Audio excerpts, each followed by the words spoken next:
Bismillah, walhamdulillah, wassalatu wassalamu ala rasulillah. Урматтуу мусулман бир тууганым, Аллахты сүйүү бул аябай улуу ибадат.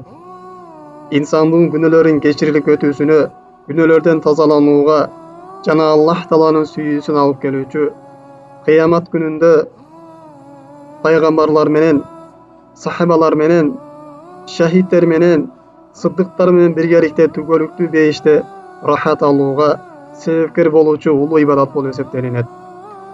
Аллах Таала өзүнүн сүйгөн пенделерин бул дүйнө жана акырет күнүндө эч кандай азапка салбайт. Аларды күнөөлөрдөн тазалайт. Аллах Таала аларды жакшы көрөт. Аллах Таалага эң жакын пенделер болуп калат. Жана ошондой эле Аллах Таала алар менен ар дайым биргеликте. Алар кайда барса да Аллах Таала алардын жашоосуна береке берип, Аллах Таала аларга ийгилик берип, Аллах Таала аларга жеңиш берип, аларды колдоп коштоп жүрөт. Эми урматтуу мусулман бир тууганым, биз көпчүлүгүбүз Аллах Таалага болгон сүйүү кандай болор экен тууралуу түшүнө бербейбиз. Албетте Аллах Таала болгон сүйүү бул динибизде Аллах Тааланын буйруктарын өзүбүздүн нафсыбыздан, өзүбүздүн бала чакабыздан, өзүбүздүн ата энебизден, өзүбүздүн урук туугандарыбыздан, өзүбүздүн мал мүлкүбүздөн, өзүбүздүн үй жайыбыздан дагы жогору тутуп Аллах Тааланын буйруктарын жакшы көрүштүгүбүз, Аллах Тааланы жакшы көрүштүгүбүз бизге милдет болуп эсептелинет. Ал эми мунун тескериси Аллах Тааланы жек көрүштүк, Аллах Тааланын буйруктарын жек көрүштүк, бул динди жаман көрүштүк, бул Куранды жек көрүштүк биздин ыйманыбызга доо кетирүүчү, бизди ыймандан ажыратып коюучу амал болуп эсептелинет.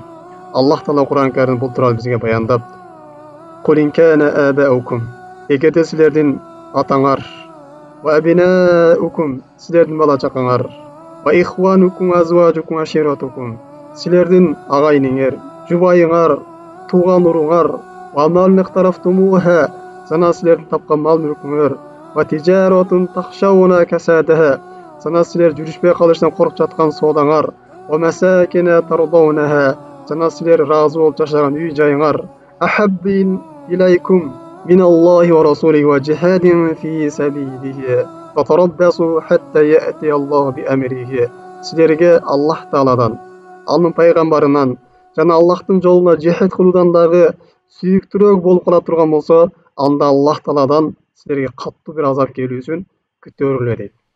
Демек, урматтуу мусулман бир тууганым, биз Аллах Тааланын сүйүүсүн өзүбүздүн нафсыбыздан, бала чакабыздан дагы жогору көрүшүбүз керек.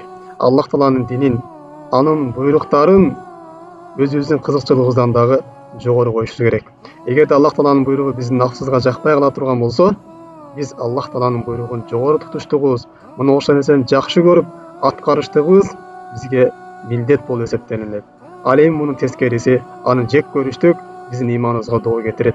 Же болбосо Аллах Таалага дагы башка бир нерсени теңеп жакшы көрүштүгүбүз, Аллах Тааладан дагы жогору жакшы көрүштүгүбүз, пайгамбардан дагы жогору жакшы көрүштүгүбүз, бул биздин ыйманыбыздын бузулуп калуусуна алып келет.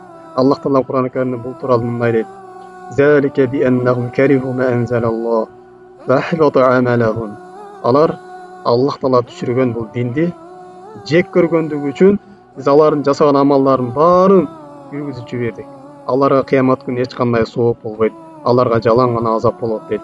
Башка бир аятта Аллах Таала: "Залика би аннахум иттабау масхаталлаху ва кариху ридванаху фахбата амалахум".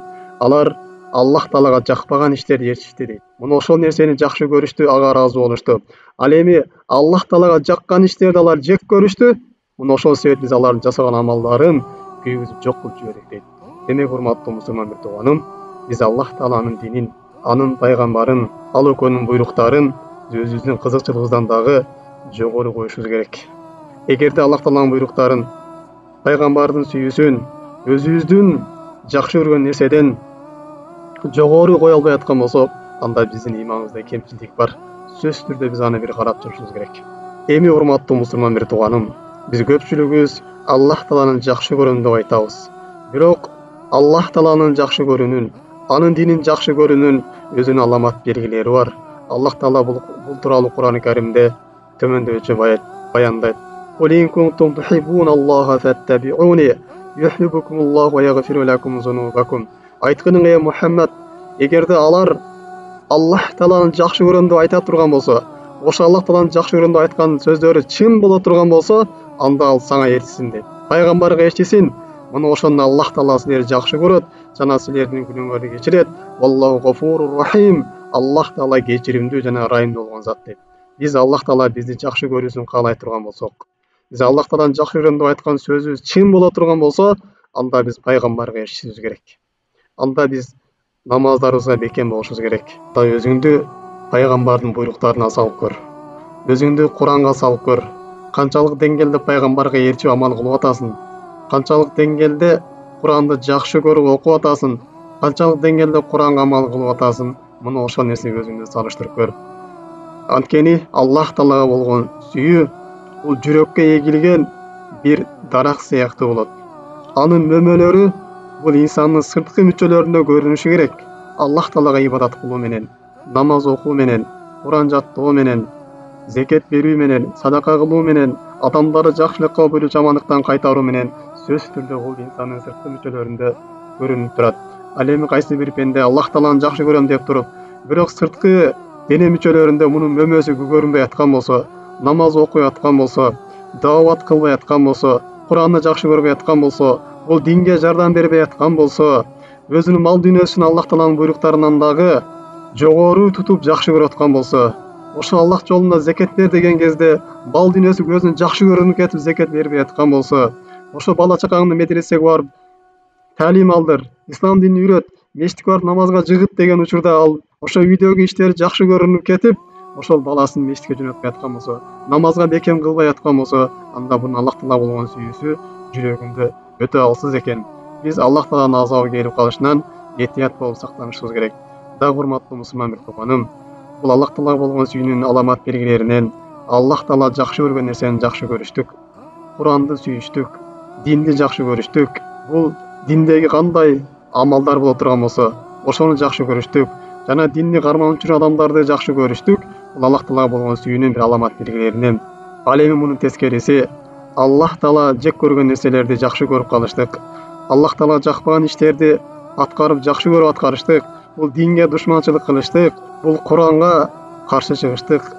Бул инсандын жүрөгүндөгү Аллах Таала болгон сүйүүнү, тилиндеги Аллах Тааланы жакшы көрөм деген сөзүнүн жалган экендигин бир далил болуп эсептелинет. Жана ошондой эле Аллах Таала болгон сүйүүнүн бир белгилеринен бул ибадаттарды жакшы көрүштүк, таат ибадаттарды жакшы көрүштүк.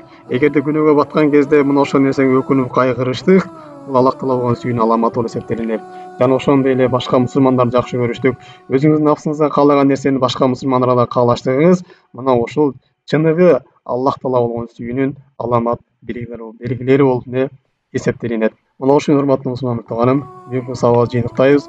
Аллах Таала баарыбызга татык берген болсун. Аллах Таала баарыбызды өзүнүн жакшы көргөн пенделеринин катарына коссун. Субханакаллахумма бихамдик, ашхаду ан ла иляха илля анта, астагфирука ва атубу илейк.